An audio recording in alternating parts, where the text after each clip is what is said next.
welcome to the Africa Sports Report. This is your host, Leslie Koroma. This is another interesting episode of the Africa Sports Report podcast. We have a couple of discussions lined up for today's show, which focuses on football management in Africa, or we'll call soccer in North America. And we're going to be talking on a variety of issues, but most especially so the launch of the Australian Premier League, which starts an abbreviated season today, this Sunday. Interesting day, and two of the most legendary clubs in the country, the Eastern Lions and the mighty Blackpool, are going to be going head-to-head in a showcase to get the league off the ground. Football has been dead for quite a while in the country, but with this effort, it's hoping that this will revive not just the fans' interest, but also the game across the country, across the nation as a whole. Unfortunately, though, the country is on the ban right now, on the FIFA ban in CAF, Confederation of African Football. But that is not going to stop the country from internal activities from going on. So we kind of applaud the Premier League management, or the board, which took the initiative to go ahead and get something going now. And in my mind, I feel like because there might be an eventual lifting of the ban at some point in time, this is good preparation for, let's say, an official season next year. So good going on that. But we will touch on a number of issues, a variety of issues that are of concern. Definitely, this is not, we're not handing nobody a blank check here. We're just basically going to be we're just applauding the fact that football is being brought back in the country. It's the key sport in the country, and it's a key sport across Africa, and it's interesting and it's important that an initiative has been taken to get the sport itself off the ground. I want to touch on a few other issues pertaining to other disciplines out there. The track and field indoor season is on the way across the world, and it's interesting to note that some of your favorite stars are already in action. We're not going to delve too much into that. We're just going to inform you that yes, track and field is on the way. It's on the way in earnest, and this is the start of a long season, because this is what leads into the 2020 Olympics.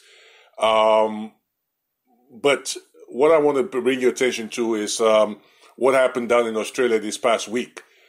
Sierra Leone, for one thing, and people across the world witnessed the rise of a young man in the name of Francis Tiafoe, who made his debut in the quarterfinal stages of the Australian Open, and this is his first foray into quarterfinal level in any Grand Slam. In the majors for that. Let me don't say any Grand Slam, because he's been out there performing for a while. This is his first major outing, in the sense that this is when the world is starting to take notice of him. He is one of, if not to say the least, the first Sierra Leonean, an individual of Sierra Leonean heritage that's to ever achieve this kind of level of performance in the discipline in tennis.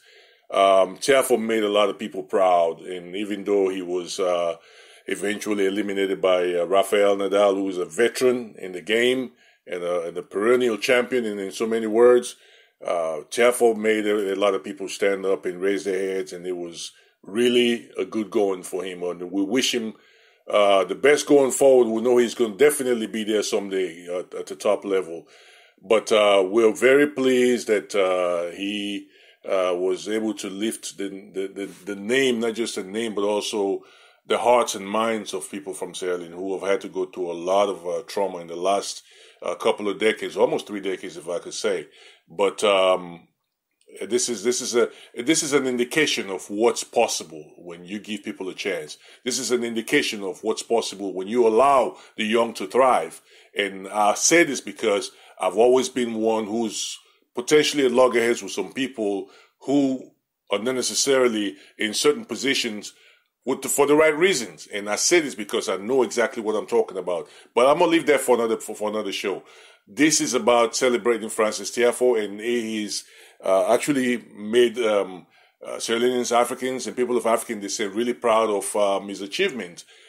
And not to downplay also, or I'm not going to say downplay, but also not to ignore what Naomi Osaka has also done. Naomi Osaka has won a second consecutive Grand Slam majors, and she's on her way to a legendary status of being one of the best players of all time. Is it too early for me to declare her that? I believe in what I'm saying, because I see an element of what will make her an all-time great. Serena Williams, I can't say, I'm not dismissing Serena, but Serena Williams is up there in age and she's on the way out, and this is slowly a changing of the guard in a sense. And I want to congratulate Naomi Osaka, for winning the Australian Open by beating Petra Kvitova of the Czech Republic. And she also happens to be the first Asian woman to ever rank number one in the world in the game of tennis. And much kudos to her. We celebrate both of these individuals, Francis Tiafoe and Naomi Osaka. You guys keep doing what you do, and we're very proud of you guys, and keep carrying the banner out there. We are going to go on to this show today. There are other things happening in sports, obviously. You all know what's happening out there. I wouldn't necessarily have time to dive into all that because I don't want to prolong the show way more than it is. But we're going to go straight and talk about football. Today's football in Sierra Leone, this launch of the Sierra Leone Premier League, and we're proud to say, the Premier League board has done good, and we wish them the best in this endeavor. And we hope we can continue to bring you updates as the league goes on in this abbreviated season, and for the future, further into the future. Obviously, this is a partnership, of course. We are out here talking to you guys and bringing you what analysis and discussions about what's happening in the game and the business side of it and other aspects to it. And we just hope that the ones that are in position see the relevance of what this is, this media aspect to it, that they give us the necessary kudos and support for us to be able to give them the what can I say, the relevance of what they need to have out there to you, the fans out there. So I'm sorry I'm stuttering there, but you all understand what I mean. It's a passion thing. It's just something with me. I'm just sports is in the blood. It's just what I am. I'm just passionate about what sports can do for society, what sport means to individuals. And we see that around the world. We see the examples of that every day. We see what Francis Tiafoe just did, how he lifted the hearts and minds and the pride of people who had been down for quite a while. So hang tight. We'll be right back.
This is Leslie Koroma with your Africa Sports Report podcast, coming to you today to discuss the issue of football management in Africa and a variety of issues. And then, of course, we want to discuss, we're going to discuss the launch of the Sierra Leone Premier League in the absence of the membership of the Sierra Leone Football Association in the FIFA and, of course, the Confederation of African Football.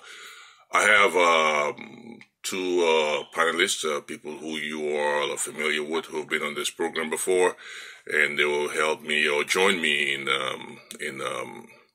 kind of shining light on the issue of football management across Africa, football management in general, as well as take a deep dive or look into issues pertaining to the launch of the Sierra Leone Premier League this weekend coming up. I have Mr. Daniel Oldfield, veteran sports journalist from Sierra Leone who resides in Canada, and he's joining me this morning. Mr. Oldfield, welcome. Welcome, Mr. Kuma, and welcome, guys.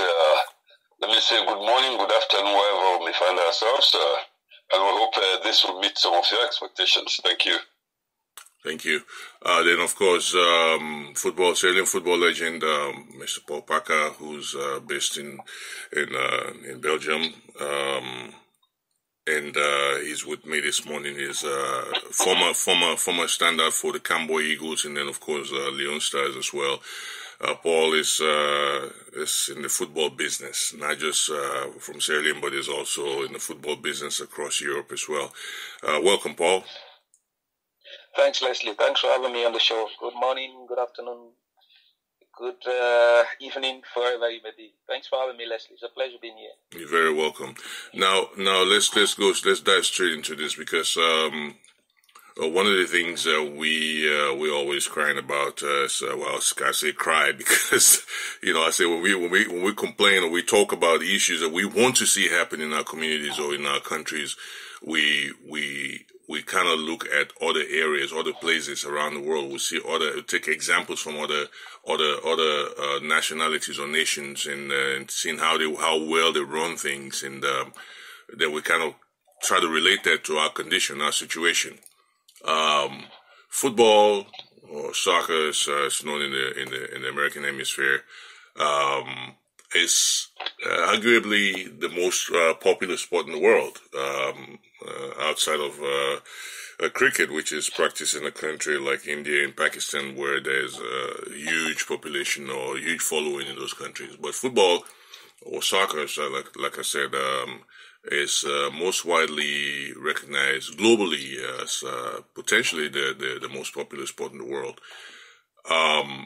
And we know how passionate Africans are about that game, and we know what it means to their not just their livelihood, but their in terms of entertainment and stress relief. We know how valuable that is to them. What we want to see, though, but the issue what we have at hand in Africa, though, is that of a lack of internal focus on the sport itself inside the continent, meaning that even though we have some of the best players come out of the continent, we have very, very little to brag about in terms of African leagues, whether it's in Nigeria, it's in Sierra Leone, save for South Africa and maybe some of the North African countries, but outside of that, we seem to have an issue in focusing on elevating leagues across Africa, and that's a problem, because obviously I am individually very passionate about bringing value to sports within each nation and each community, because obviously